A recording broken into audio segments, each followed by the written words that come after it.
land capacity.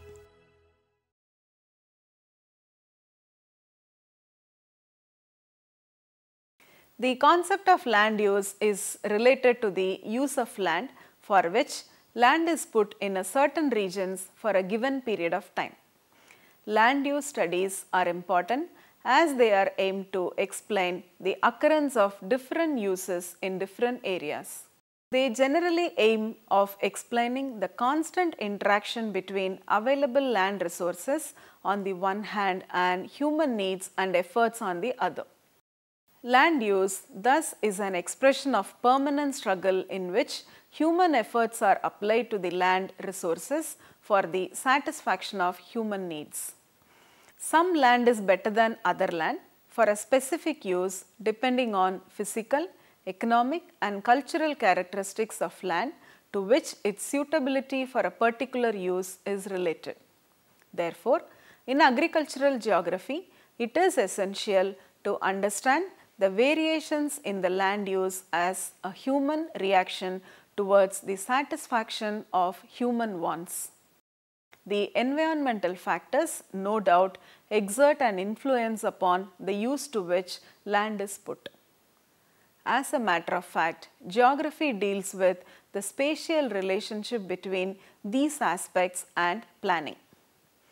This is because land use changes to meet the variable demand for the land by the society in its new ways and conditions of life. The demand for new uses of land may be inspired by a technological change or by a change in the size, composition and requirements of a community. Some changes are short-lived, whereas others represent a more constant. In this way, land utilization is the use made of the land by man. Land use is an important aspect of geographical studies, particularly to solve agricultural problems and agricultural development in the study region. In this lesson, we understand the concepts, theories and methods of land classification, efficiency and patterns of land use from the following headings. Concept of land use patterns and efficiency, land capability and suitability, land capability classification, factors influencing land capability classification. Concept of land use. Land use is a function of four variables: land, water, air and man. Each plays its own role. Land constitutes its body, water runs through its veins as lifeblood, air gives it oxygen and man acts as the dynamic actor to reflect its types, pattern and distribution. The earth with its invisible girdle of atmosphere and multi-pattern water bodies sets the stage for the tree of life to germinate. Land spans over 57 to 58 million square miles or 37 billion acres, covering 2.5 of Earth's area, whereas water engirdle 1.5 of the Earth's area. Polar regions share 6 million square miles of total land area. Of the remaining land area of 52 million square miles, forests, deserts and grasslands share 2/5, 1/3 and 1/4 of the total remaining land area. The land expresses itself in the form of plains, peneplains, plateau, hills, highlands, valleys and basins, mountains and ranges. They are found in humid, arid and cold regions to be sculptured by varying processes on different climatic anvils. Man has spread across the concerns of the globe using and misusing the land. He has probably set up his shelter with the use of land when the world attained the present expression with well-carved climatic regions and vegetable zones. Land, the primary use of food and water, the essential ingredient to nourish the food plants, have to be treated to balance the study of land use. the meaning of land use is restricted to various uses that are given to land, its overuse, underuse, or misuse, which helps to administer and attain optimum land use. A scientific interpretation of numerous relics of ancient India not only mirrors the genesis of land use, but they show the changing land use in man's migratory, transitory, and sedentary phases. Land varies in altitudes, forms, and expressions. Man has played his part on land to portray the different phases of his ties with it. The land was used for its flora and fauna to fit man's limited wants. As man's wants increased, the uses of land increased. The key to the most important aspect of land use lies in the relation of population to land. Land use particularly is linked with problems initiated in the process of deciding upon and translating into action the optimum use of limited land between the alternative major types of land utilization. Major types of land uses are agricultural land, dry farming areas, irrigated lands, and grazing areas. Village forest lands. Forest land, forests, cut over land on which forests have been recently depleted. Environmental and recreational land. Land use finds solutions to conversion of land from one major use to another general use. There is little doubt that efficient use of land depends much upon the capacity of man to treat the land and manage it. The problems of ever-increasing population and increased competition for a variety of demands have induced tremendous pressure on shrinking land resources. It is, therefore, essential to assess the potential of available land in terms of its capability for proper land use planning. Land use patterns and efficiency. During the past few decades, particularly after adopting various strategies for agricultural development, land use and cropping pattern has considerably changed almost all over the country. Initial knowledge of land use pattern may be obtained through a panoramic view from small-scale imagery in respect of cropped land, forest land, variations in topography, soil, plant cover, and climate. One of the economic geography's primary goals is to explain or make sense of the land use patterns we see on Earth's surface. One of the first land use patterns that geographers studied is the pattern of crops across an agricultural landscape. Different crops represent different agricultural land uses. Why are some crops grown in some locations but not others? How do farmers decide which crops to plant? Some of these decisions are based on environmental factors. For example, citrus fruits are grown in frost-free regions because a hard freeze would destroy that crop and maybe even the fruit trees. In simple words, cropping pattern means the proportion of the area under various crops at a point of time. It is a dynamic concept because no cropping pattern can be said to be ideal for all times. It changes in space and time with a view to meet the requirements and is governed largely by the physical as well as cultural and technological factors. The change in cropping pattern in a particular span of time clearly indicates the changes that have taken place in the agricultural development. These changes are brought about by the socio-economic influence. Land use efficiency. The study of spatial organization of agricultural land use, its spatial variations and its efficiency is of practical significance for suitable agricultural policies for development. Agricultural land use pattern is interesting from spatial efficiency point of view to help the farmer to derive the best use of the land while the distance to market or the transportation costs are minimized. Locational considerations are important for efficiency, but they merit particular attention where commercialization is concerned. A large part of agriculture in the world is subsistence type, and a large portion of the world's food output never enters commercial channels.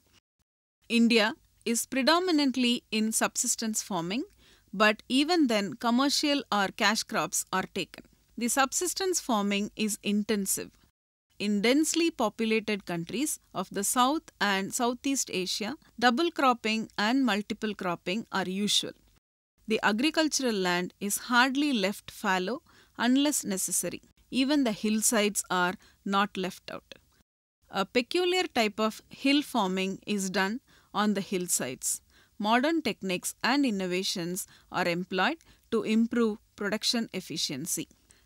Land use efficiency refers to the utilization of land in temporal dimension of cropping activity.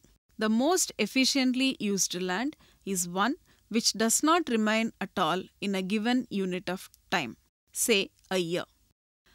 If the land is occupied for some productive purposes for every single day in a year, it can be stated that it was used in the most efficient way.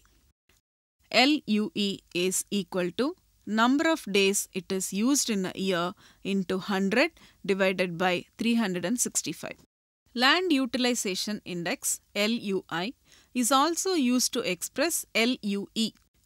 Because of increasing pressure on land uses for agricultural as well as non-agricultural purposes due to unabated population growth in our country, intensive land use for crop cultivation has become inevitable. Land capability and suitability. The term land capability is used in a number of land classification systems, notably that of the Soil Conservation Service of the U.S. Department of Agriculture.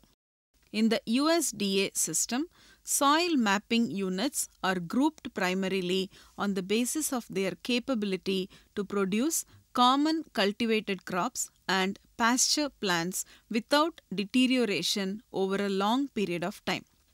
Capability is viewed by some as the inherent capacity of land to perform at a given level for a general use, and suitability as a statement of the adaptability of a given area for a specific kind of land use.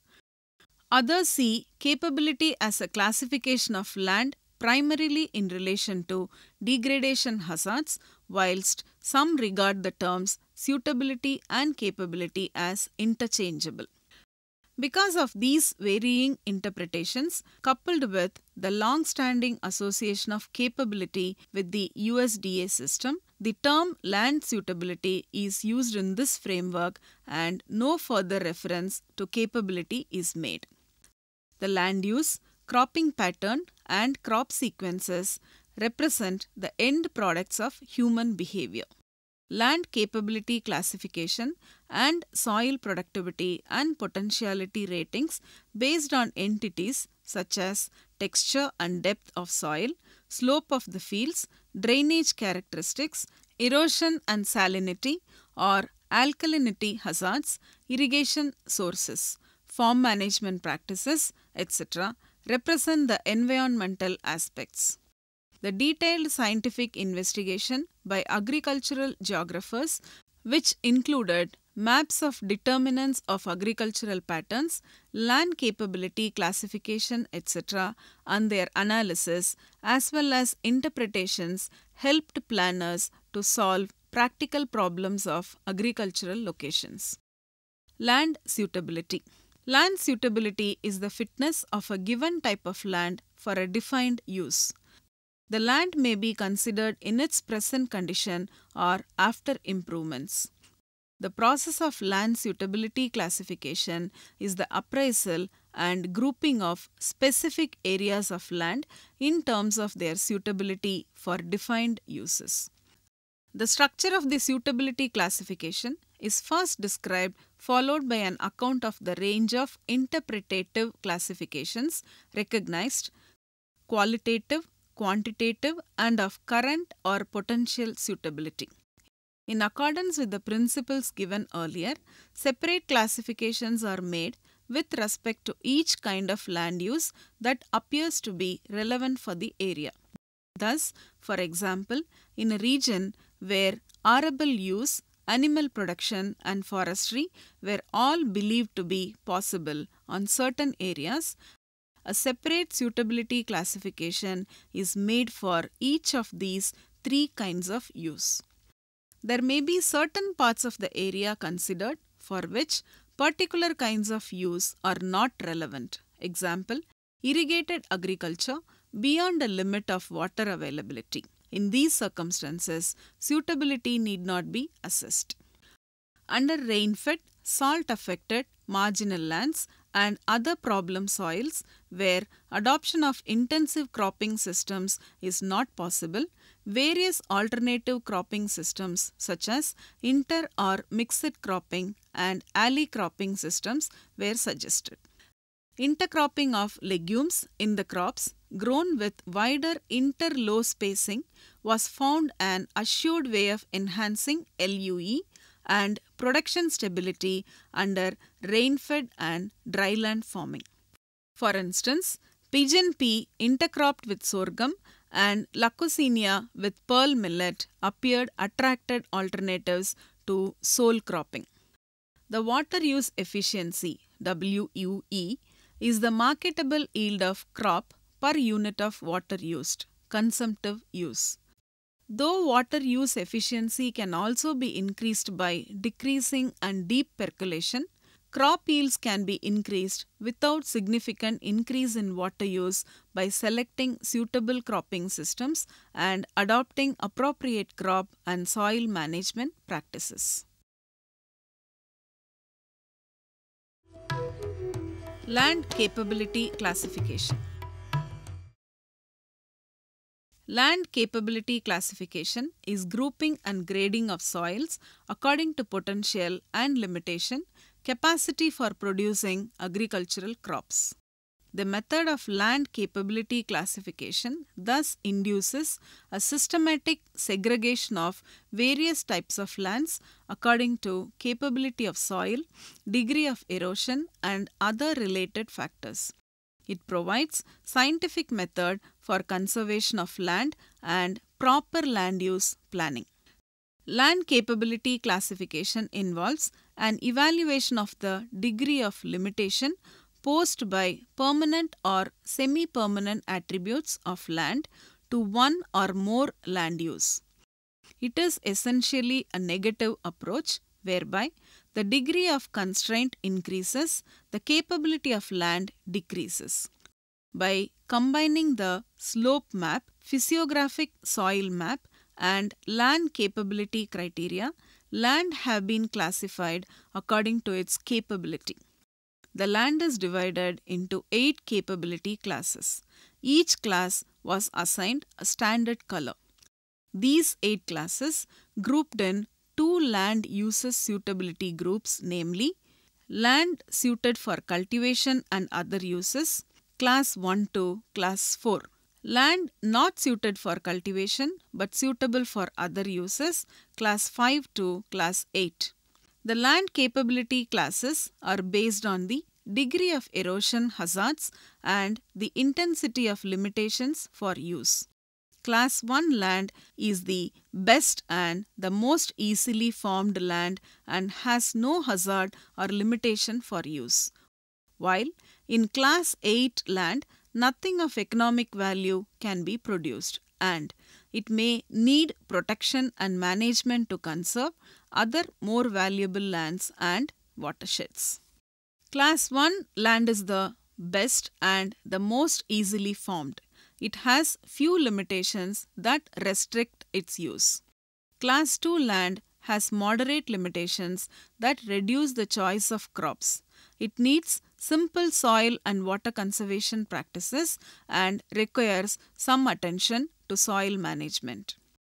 Class 3. Land has severe limitations for use, hence it needs intense soil and water conservation treatment and requires careful soil management.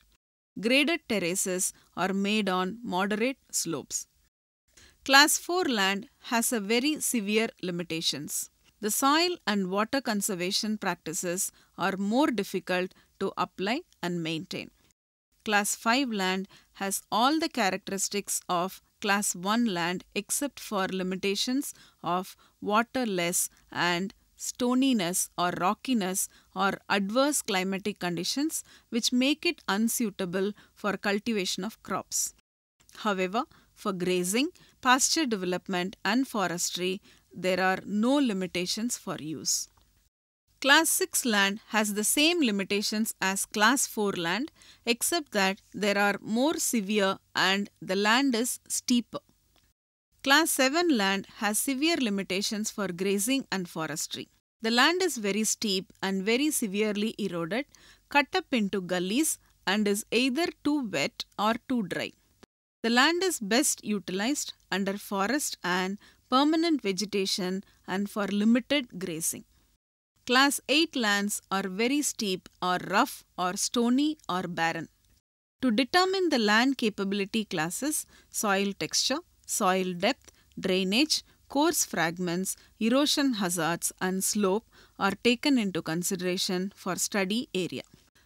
The common way of determination of land quality from land characteristics is mainly by assessing and grouping the land types in orders and classes according to their aptitude.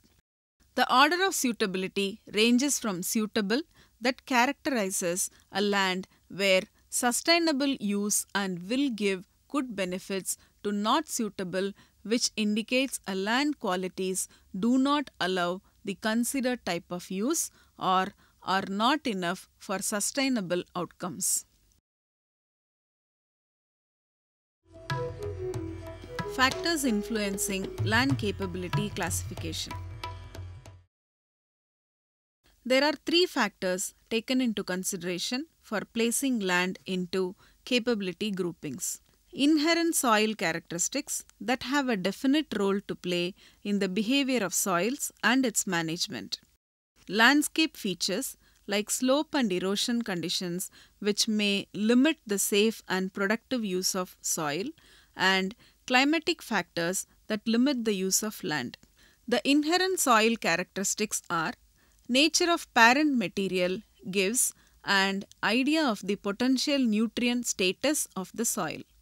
The organic matter content, texture and structure that influences the air-water balance in the root zone and movement of water. Types of clay minerals that can influence root development and cause continuous periodic waterlogging, a high water table or flooding. Root distribution, soil reaction and soil depth, landscape features taken into consideration for placing areas in land capability groupings or slope and erosion condition. Gradient and length of slope profoundly affect the rates of runoff and soil removal, amount of moisture absorbed by the soil and thus influence the land capability. 4 erosion classes are recognized. Their description and associated land capability are given below. Erosion class symbol E1, no erosion or slight erosion for 1 and 2 capability class. Erosion class symbol E2, moderate erosion 3 capability class. E3 erosion class symbol, severe erosion 4 capability class. Erosion class symbol E4, very severe erosion 6 and 7 capability class. Climatic limitations, temperature and moisture affect capability. Extremely low temperature and short growing seasons may limit plant growth. Limited moisture supply affects capability in subhumid, semi-arid and arid climates. The capability of soil decreases with decrease in effective rainfall. The land capability classification systems has been applied in nearly all countries with some variations and have been adapted to a greater or lesser extent to meet local conditions, particularly in respect of limitations diagnostic of subclasses. Land serves as storage for water, and nutrients required for plants and other living micro-macro organisms. The demand for food, energy and other human requirements depends upon the preservation and improvement of the productivity of lands, which is not only inelastic but also heterogeneous in different parts and regions of a country with a definite setup, capabilities, suitabilities for different land resources. Conservation of land resources can promote sound land use to match with the land capabilities or suitabilities and to initiate correct land resources development or suitability in the country. The use of land is not only determined by the user but also by the land capability. The land capability is governed by the different land attributes such as the types of soil, its depth and texture, underlying geology, topography, hydrology, etc.